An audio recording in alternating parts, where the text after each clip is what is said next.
Bismillahirrahmanirrahim. Alhamdulillahi Rabbil Alamin. Wassalatu wassalamu ala ashrafil anbiya'i wal mursalin.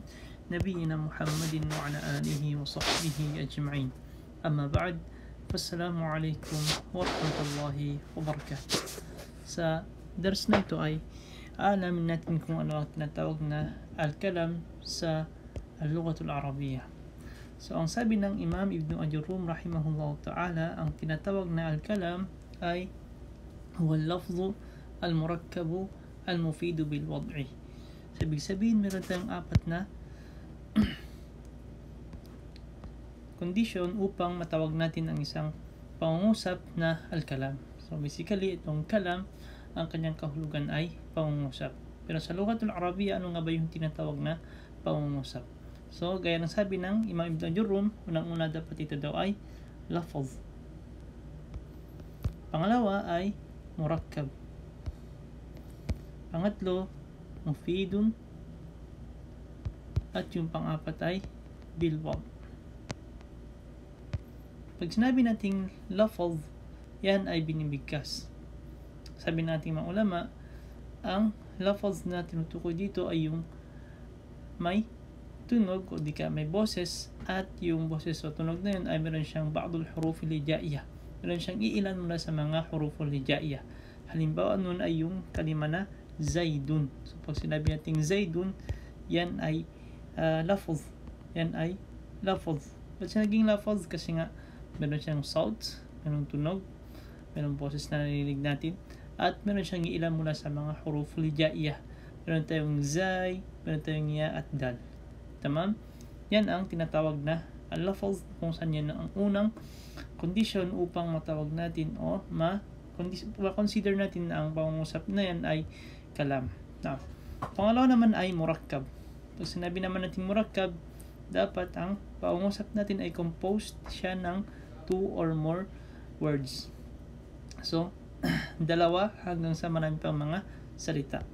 So, 2 or more. Halimbawa niyan ay ja'a zaidun. So, yung ja'a zaidun, composed of 2 words. Meron tayong ja'a at saka zaidun. So, dalawang salita. At marami pa. Halimbawa, dhahaba Muhammad ila suq. Yun ay matatawag din natin murakkab. Na, mufid naman, ibig sabihin yan ay kapag naging mabuti na o naging mainam na ang paghinto ng nagsasalita sa kanyang sinasabi. Ibig sabihin, naintindihan na ng kanyang kinakausap. Halimbawa, kapag sinabi nating ja'a zaidun. Pag sinabi natin ja'a zaidun, yan ay hindi na naging malinaw na, naging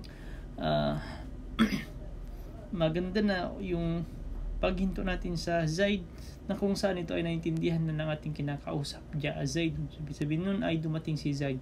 Pero pag sinabi natin idha ja'a zaidun, idha ja'a zaid, tama? Kapag darating si Zaid, yan ay hindi pa mabuti ang paghinto natin sa kalima na Zaid.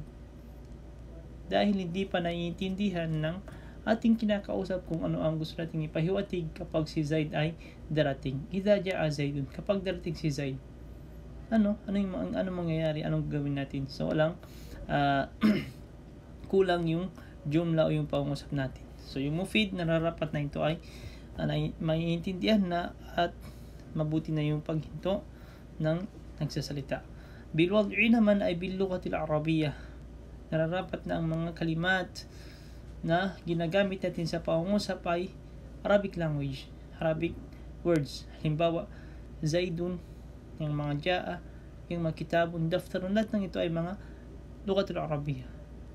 Ngunit yung mga kalima na hindi lughatul Arabiyyah, halimbawa yung mga notebook, yung mga pencil, baso, lahat ng ito ay hindi mga lughatul Arabiyyah, na kung saan hindi natin makakonsider sila as kalam kasi nga hindi sila bilwad, hindi sila bil-lughatil Arabiyyah. So yan ang apat na condition ng kalam, na kung saan kapag ito ay natagpuan natin sa isang pangungusap, masasabi na natin na ito ay kalam nahwiyun. Kalamun nahwiyun, ibig sabihin nito ay consider na sa nahwu bilang pangungusap. Wa sallallahu wasallam wa baraka ala nabiyyina Muhammad wa ala alihi wa sahbihi ajma'in. Wassalamu alaikum warahmatullahi wabarakatuh.